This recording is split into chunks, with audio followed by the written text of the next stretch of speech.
नमस्कार बच्चों। क्या आप जानते हैं कि लोग हमें डराते क्यों हैं? लोग हमें इसलिए डराते हैं क्योंकि हम उनसे डर जाते हैं। लोग हमें तभी तक डराते हैं जब तक उन्हें ये पता होता है कि हम उनसे डर रहे हैं। आप नहीं डरोगे तो लोग आपको नहीं डरा पाएंगे।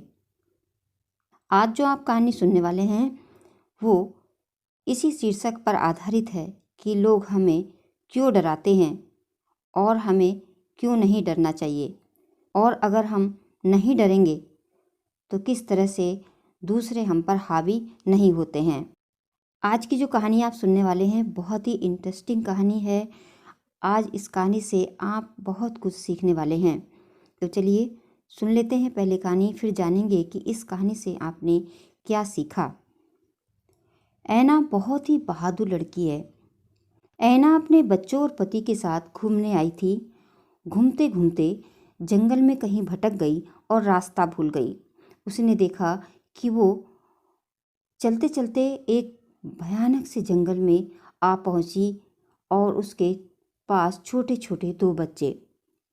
ऐना अभी रास्ता देख ही रही थी कि किधर को निकले, किधर को जाना चाहिए। तभी सामने एक बहुत बड़ा सा शेर दिखाई पड़ा।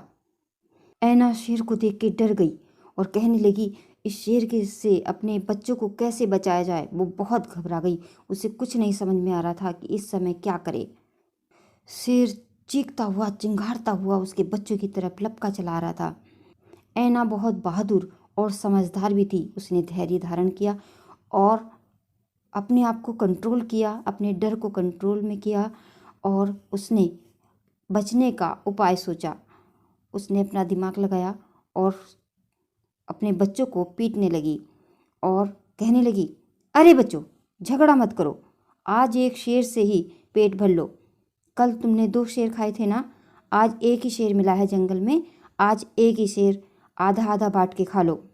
ये बात जब शेर के कानों में पड़ी तो वो तो हैरान रह गया और उल्टे पांव भागा। कहने लगा, भागो, ये बच्चे तो मुझे खा ही जाएंगे रे बाबा, भागो यहाँ से भागो। और ऐना ने गहरी सांस ली, ऊपर वाले का धन्यवाद दिया कि हे ईश्वर, आज आपने मुझे बचा लिया, मेरे बच्चों को बचा लिया। शेर डर कर भाग गया। आगे जंगल में जैसे ही शेर भागा चला जा रहा था कि भागो, जंगल में शेर को खाने वाले बच्चे आ गए, भागो, जंगल में शेर को खाने वाले बच्चे आ गए, कहता हुआ भागा चला जा रहा था। उधर से एक आ रहा था गीदड़। गीदड़ ने शेर की आवाज़ सुन ली और कहने लगा, हा हा हा हा, मूर्ख बना दिया बच्चों की अम्मा ने, मूर्ख बना दिया बच्चों की अम्मा ने। शेर रुका और कहने लगा, मूर्ख? मूर्ख बनाया मुझे? कैसे? गीदड़ कहने लगा, इंसान के बच्चे शेर को कैसे खा सकते हैं? शेर खा सकता है इंसान को। चलो वापिस चलो, वापिस जाओ और अपनी भूख मिटाओ। दोनों घने जंगल में बातें कर रहे हैं। शेर ने कहा, मुझे नहीं जाना रे बाबा, बहुत खतरनाक बच्चे हैं, मुझे खाने के लिए लड़ रहे थे। ना बाबा ना, मुझे नहीं जाना। लेकिन गीदड़ कहने लगा, जंगल के शेर कहलाते हो, बच्चों से डर गए, मैं चलता हूँ तुम्हारे साथ।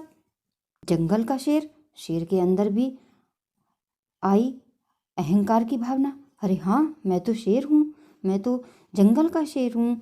जंगल में सब मुझे शेर कहते हैं और मैं जंगल का राजा भी हूँ, तो मैं कैसे डर गया। कहने लगा, मैं राजा हूँ, मुझे पता है, मुझे बताओ मत। तो गीदड़ ने कहा, मैं चलूँगा आपके साथ, मुझे पीठ पर बिठा लो। अब शेर ने गीदड़ को पीठ पर बिठाया और चल दिया।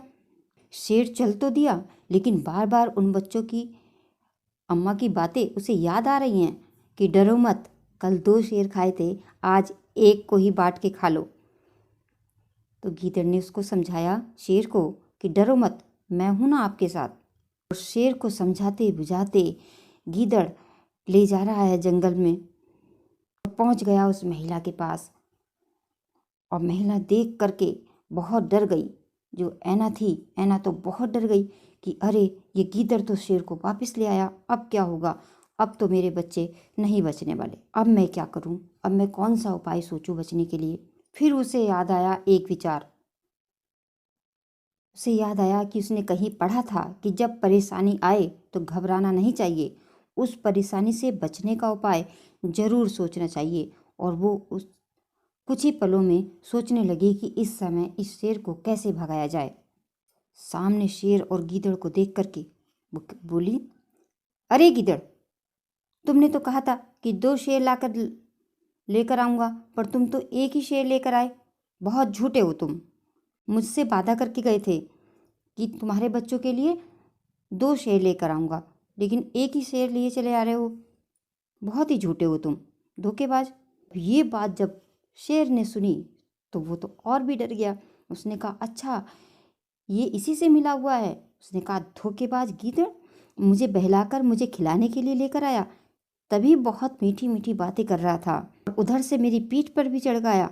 उसने अपनी पीठ को हिलाया और गीदड़ को नीचे फेंक दिया और भागा वहाँ से। और भागते भागते एक नदी के किनारे पर उसने सांस ली और बोला, जान बचे तो लाखों पाए, लौट के बुद्धू घर को आए। इसीलिए कहा जाता है कि लोग हमें तभी तक डराते हैं जब तक उन्हें ये पता होता है कि हम उनसे डर रहे हैं। आप नहीं डरोगे तो लोग आपको नहीं डरा पाएंगे। तो ये कहानी आपको कैसी लगी कमेंट बॉक्स में ज़रूर बताएं। तो आज बस इतना ही, मिलते हैं फिर किसी दूसरी वीडियो में। वीडियो के अंत तक बने रहने के लिए बहुत बहुत धन्यवाद।